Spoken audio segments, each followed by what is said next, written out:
Friends, மணி 11. இப்போ தான் வந்து ஏம்மா ஃபேனை உனக்கு வைம்மா, உனக்கு தாம்மா வயசாயிடுச்சு. நான் சொல்ல பேச்சே கேளுமா, கோவப்படாதம்மா. காற்று கொடுக்கலன்னு கோவப்பட்டான்னு உடனே எனக்கே ஃபேன் வச்சுனா எப்படிம்மா? சரி, ஒன்றும் இல்லை. என் கண்டென்ட்டை பார்க்க விடு. ஃப்ரெண்ட்ஸ், இன்றைக்கி பாருங்க, எங்கள் அம்மா படுத்துருக்காங்க. அந்த பக்கம் திரும்ப உட்காருமா எடுப்போன்னு தான் சொன்னேன். அவங்க தான் வந்து இல்லை எனக்கு இடுப்பு வலிக்குதுன்னு சொல்லிட்டு படுத்துட்டாங்க. இன்றைக்கி காலையிலேருந்து இன்றைக்கி ரொம்ப வெயில் ஜாஸ்தியாக இருந்துச்சுங்களா, அவங்களுக்கு வாமிட்டு ஆரம்பிச்சிருச்சு.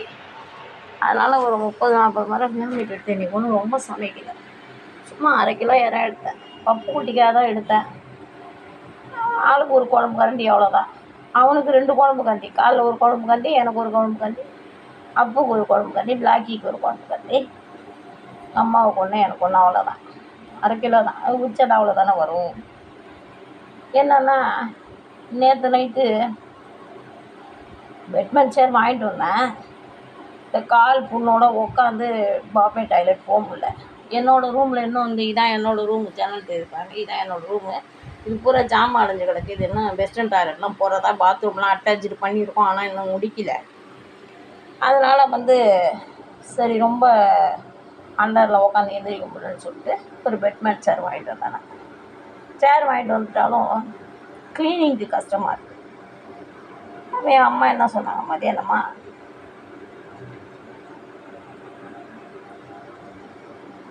நம்ம என்ன குழந்தையா இதெல்லாம் பேசணும்னு நீங்கள் நினைக்கலாம். இது என்ன குழந்தையா அப்படின்னு நீங்கள் நினைக்கலாம். ஃப்ரெண்ட்ஸ், மனசில் காயம்னு வரும்பொழுது குழந்த வயசு எதுவுமே கிடையாது. ஒரே வேர்டு, டிப்ரெஷன்.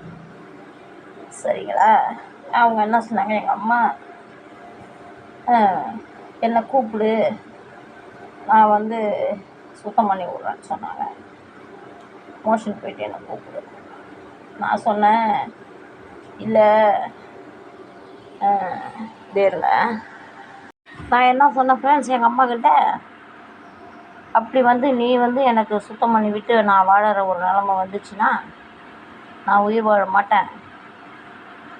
ஒரு ஆட்டோ வர சொல்லி ரயில்வே ஜங்ஷன் போகணுன்னு சொல்லிவிட்டு போயிட்டு, எங்கள் ஊரில் நிறைய ஜங்ஷன், சென்னை வண்டி போவோம், Thoothukudi to Chennai, Rameswaram to Chennai, Madurai to Tiruchi, Tirupati வண்டி, அப்புறம் லோக்கல் ஸ்டேஷன் ஒன்று இருக்குது, மணலூர் வண்டி, நிறையா இருக்குது.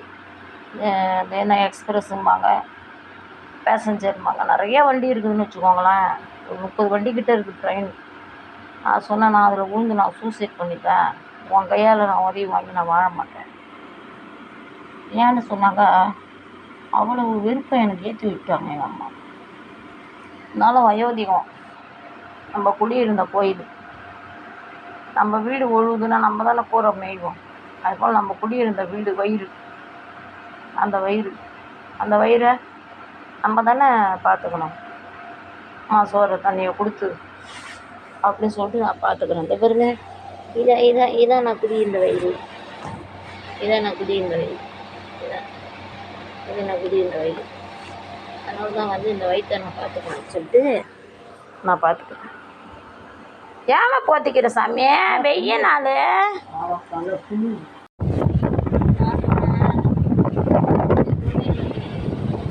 செய்யணும்னா நான் வந்து நீ செஞ்சு உயிர் வாழற மாதிரி இருந்தோன்னா உயிர் வாழ மாட்டேன். ஆட்டோ வர வச்சு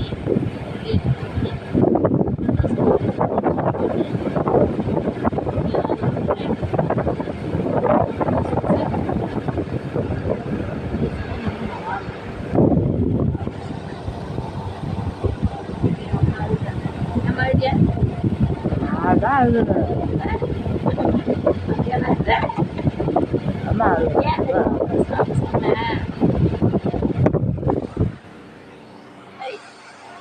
ஒரு நாள் கூட அதை வேலையை பார்க்கட்டும், அதை நிம்மதியாக இருக்கட்டும்னு நினைக்கவும் மாட்டேங்கிற. ஏதாவது ஒரு காரணத்தை வச்சு நீ தான் சண்டை வளர்க்குற. நானும் எவ்வளோ தான் பொறுத்து போவேன், நானும் எவ்வளோ தான் சமாதானம் பண்ணுவேன். இது இன்றைக்கி நேற்றுக்கு வந்த பிரிவு கிடையாது. உடஞ்ச கண்ணாடி ஒட்டாது, கறந்த பால் காம்பு கேறாதுன்னு சொல்லுவாங்க இல்லையா, அதுபோல் இது இன்றைக்கி நேற்று வந்த பிரிவு இல்லை ஃப்ரெண்ட்ஸ். நான் வந்து 2008 2008 டிசம்பர் மாதம் 3ஆம் தேதி கீழே விழுந்துட்டேன். அன்றைக்கும் இதே போல் ஒரு சனி பயிற்சி தான். ஒரு 4 நாளுங்க சனி பயிற்சி. மெத்தப்படியிலேருந்து மேலேருந்து உழுந்து இடது கை உடச்சிக்கிட்டேன். இடது கை உடைச்சேன்னா இந்த விரலில் தொடங்கி மாவு கட்டு இந்த முட்டி வரைக்கும் போட்டிருந்தாங்க ஃப்ரெண்ட்ஸ். அவ்வளோ பெருசு மாவு கட்டு போட்டிருந்தாங்க. 96 நாள் மாவு கட்டு போட்டிருந்தேன். 96 நாளுமே எங்கள் அம்மா வேணாலும் இப்போ முன்னாடி வச்சுக்கிட்டு தான் சொல்கிறேன், நான் போய் சொல்கிறேன். 96 நாளுமே நான் வந்து யாரையும் வந்து பாத்ரூம் யூஸேஜுக்காக நான் என்ன மோஷன் சுத்தம் பண்ணி விடுங்க அல்லது யூரின் போகணும் சுத்தம் பண்ணி விடுங்க, மற்ற லேடிஸ் மேட்ரு எதுக்குமே வந்து நான் அப்போ 96 நாளும் வேறு யாரையும் நான் கூப்பிடலை. அதுக்கு தகுந்த மாதிரி நான் என்ன செஞ்சேன்னு சொன்னால், கை உடைஞ்ச அன்னையிலேருந்து சாப்பிட்றத நிறுத்திட்டேன். சும்மா ஒரு நாளைக்கு 1/2 லிட்டர் தண்ணி, ஒரு ஜூஸு கூட எங்கள் அக்காலாம் வீட்டில் தான் இருந்தாங்க, எதிர் வீட்டில் தான் இருந்தாங்க. ஒரு ஜூஸு கூட சரி சாப்பிட்றது இல்லையே, வாங்கியாந்து கொடுக்கல.